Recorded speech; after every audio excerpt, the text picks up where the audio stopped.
Hello my lovely soul family, आपके लिए एक और रीडिंग लेके आई हूँ जिसका टॉपिक है लोगों को तो आपकी बातें करनी है और आप तो कुछ और ही करने में लगे हैं। तो क्या करने में लगे हैं, क्या समझ चुके हैं आप ऊपर वाले का प्लान? तो बिल्कुल आपकी समझ में आ रही हैं कुछ चीज़ें।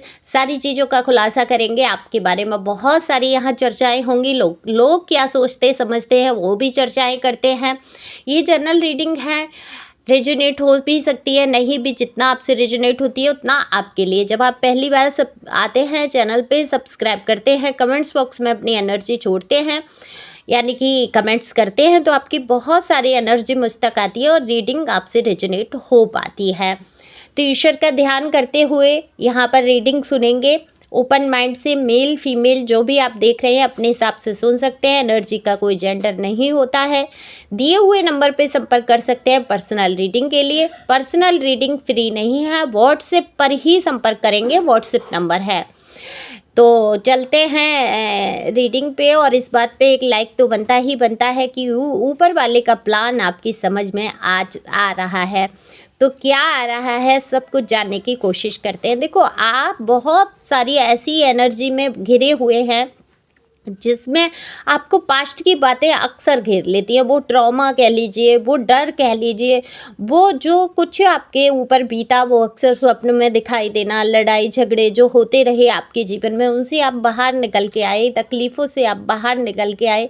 लेकिन कहीं ना कहीं वो डर, वो चीज़ें आपके अंदर आज भी कहीं आपको स्वप्न में सताती हैं या दिल के अंदर वो बातें घर करके आपको सताती हैं। तो धीरे धीरे आपने क्या किया है कि अपने आप को भगवान पर समर्पित कर दिया है और ईश्वर से बहुत सारी प्रार्थनाएं की कि हे ईश्वर, हे परमपिता परमेश्वर, हे मेरे परमात्मा, अब आप ही मुझे कोई रास्ता दिखाएंगे तब जाके मैं कुछ समझ पाऊंगा या सीख पाऊंगी या सीख पाऊंगा।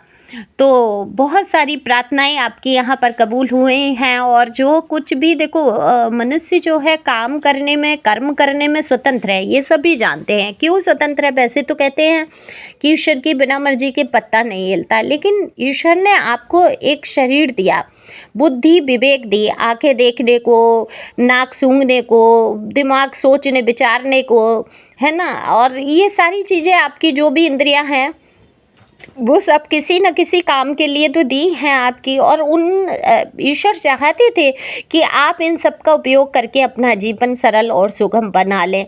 लेकिन हुआ क्या, पृथ्वी पे आके मनुष्य बहुत सारी चीज़ों में फंस जाता है, तेरा मेरा अपना। अगर ये वरदान कहीं से होता कि मनुष्य अमर ही रहने वाला है तो पता ही नहीं क्या होता, किस तरीके से क्या होता, खून खराबा मचा के रखा होता लोगों ने। जब पता है कि मृत्यु आनी ही है, मृत्यु अटल सत्य है, ये सभी जानते हैं, लेकिन दिल मानने को तैयार नहीं होता है। तो बहुत सारे रिश्तों से ऐसा जुड़ाव रहता है कि उनके छोड़ने के बावजूद भी कहीं ना कहीं उनका एक अंतर चेतना में एक डर, एक वो भयावह जो घटनाएं कहीं ना कहीं वो स्वप्न के द्वारा या किसी भी तरीके से आपके सामने, आपके ख्यालों में आ ही जाती हैं। हालांकि अब आप बहुत चीज़ों को समझ चुके हैं। आपके जो भी ज़िंदगी के हालात रहे, जैसे भी आप गुजरे, जिन तकलीफ़ों से, जिन कष्टों से आपने अपना जीवन आगे बढ़ाया है, क्योंकि यहाँ आपके जीवन में दुख ही दुख, तकलीफ़ ही तकलीफ़ दिखती हैं, भरमार ही भरमार दिखती है। कोई एक व्यक्ति ऐसा नहीं जो ये कह दे कि आपके दिल को सुकून पहुँचा दे, या दो शब्द आपने कहीं अच्छे सुन लिए हो जिससे आपको तसल्ली आ जाए। नहीं, आप बिल्कुल अकेले पड़ चुके हैं। यहाँ पर कोई सहयोग सहायता करने वाला आपकी नहीं दिख रहा है परमात्मा के सिवा। तो अब आप ऊपर वाले का प्लान समझ चुके हैं। देखो, समझना भी चाहिए, ऊपर वाला बैठ के जो कुछ भी हमारे लिए कर रहा है ना। ऊपर वाला कहते हैं हम लोग, लेकिन हमारी अंतर मन में, हमारी चेतना में कहीं ना कहीं ईश्वर ही समाहित होते हैं। हमें पहले से आगाह करते हैं। जो इंट्यूशन हमारी है वो क्या है, इंट्यूशन पावर दिया हमें ईश्वर ने। तो इंट्यूशन बहुत अच्छी है आपकी, तो पहले से ही आपको आगाह करते हैं ये व्यक्ति ठीक नहीं है, ये परिस्थिति ठीक नहीं है, ये स्थान ठीक नहीं है। फिर भी हम क्या करते हैं, हम इतना मोह में फंस जाते हैं, हम अपने इंट्यूशन की नहीं सुनते और अपने आप को गलत ठहरा कर हम कभी कभी ऐसे व्यक्तियों का चयन कर लेते हैं, ऐसे स्थान का चयन कर लेते हैं, ऐसी वस्तु का चयन कर लेते हैं जो हमारे लिए बिल्कुल भी उचित नहीं होती है। तो सबसे पहले तो ईश्वर वाले का संदेश, ईश्वर वाले का प्लान समझना चाहिए। जब भी आपके अंतर चेतना से, इंट्यूशन से जब कोई आवाज़ आती है तो बिल्कुल उस पर गौर करना चाहिए। अब आप बहुत सारी चीज़ें समझ चुके हैं। अच्छा, लोग आपके बारे में हमेशा से बातें करते आए, आज भी वो बातें कर रहे हैं, वो बातों में ही लगे हैं। कुछ लोग फ्री होते हैं ना, जिनके जीवन में सिर्फ उनको गॉसिप करके मज़ा आता है। जल्दी जल्दी बनाओ, खाओ, तैयार हो, बैठ जाओ। गॉसिप मतलब उनका ऑफिस जैसा टाइम होता है कि आप गॉसिप करने हैं, आप 4 लोग इकट्ठे होके उसकी बुराइयां करनी है। या घर का काम कर रहे हैं तो बस दो लेडी या जेंट्स जो भी है, देखो मैं यहाँ ये नहीं कहती हूँ कि गॉसिप सिर्फ महिलाएं ही करती हैं, बहुत सारे पुरुषों में भी ये आदत होती है, इसकी उसकी तेरा मेरे करने की। सब समान हैं। जिसको गॉसिप पसंद है वो गॉसिप करेगा, सारा काम छोड़ के गॉसिप करने बैठ जाएगा। तभी पहले की कहावत होती थी कि चटोर खोए अपना घर और बटोर खोए 4 घर। तो 4 घर खोने वाला क्या होता है, जब फालतू फिजूल की बातें होती हैं तो अपना काम छोड़ेगा, सामने वाले का भी काम छुड़वा देगा। और बातें पंचायत करके क्या होगा कि ऐसी आग लगेगी कि घर बिगड़ने ही बिगड़ने होंगे। तो इसीलिए शायद ये कहावत बनी। मैं यूपी से हूँ तो नेचुरल है, अभी तो मैं दिल्ली में हूँ, लेकिन यूपी से हूँ तो हमारे यहाँ बहुत सारी ऐसी कहावतें चलती ही हैं। तो आई होप आपने ये सुनी हो कहावत कि चटोर खोए अपना घर और बटोर खोए 4 घर। तो बातों में न बढ़ते हुए अब आप नहीं सुनते किसी की बातें, ना आपके पास फिजूल टाइम है। जो भी है, वक्त की कीमत आप समझ चुके हैं, आप समझ चुके हैं ईश्वर का प्लान आपके लिए क्या है। ईश्वर ने आपको नॉर्मल ज़िंदगी जीने के लिए नहीं भेजा है। हाँ, आपकी जीवन की कुछ अधूरी साधनाएं छूट गई और आप इस प्रपंच में फंस गए, तब आपके जीवन में तमाम तरीके के मुश्किल हालात आकर खड़े हो गए। और ये मुश्किल हालात अगर आप दूरदृष्टा की तरह देखें तो आपके जीवन में कोई हालात बुरे नहीं। आज आप आज भी रोटी खा रहे हैं, आप आज भी कपड़े पहन रहे हैं, आज भी आपके सर पे छत है, रहने को है। तो सोचो, ईश्वर तो सब कुछ कर ही रहे हैं। ईश्वर ये कह रहे हैं इन प्रपंचों में फंसना ही नहीं है, आपको बाहर निकलनी है, साधना करनी है। आप केवल साधन से ही या साधना से आप कहेंगे काम नहीं चल रहा, हमारे ऊपर बच्चों की जिम्मेदारी है, हमारे ऊपर पत्नी की जिम्मेदारी है, पति की जिम्मेदारी है, हमारे घर की है, परिवार की है। तो सारी जिम्मेदारियों को आप निभाते हुए अगर आप फ्री माइंड से, आप अगर बिल्कुल सोचना छोड़ दें कि इन सब की जिम्मेदारी आपने ले रखी है, नहीं, आप कुछ करने वाले हो ही नहीं। जिम्मेदारी तो ईश्वर ने संभाल रखी है, आपको माध्यम बनाया है। तो जब ईश्वर ने आपको माध्यम बनाया है इन सब की जिम्मेदारियां संभालने के लिए, तो आपको फिक्र क्यों हो रही है? पहले से निश्चित है कि आपका बेटा क्या करेगा, बेटी क्या करेगी, इसके जीवन में दुख आएंगे, सुख आएंगे।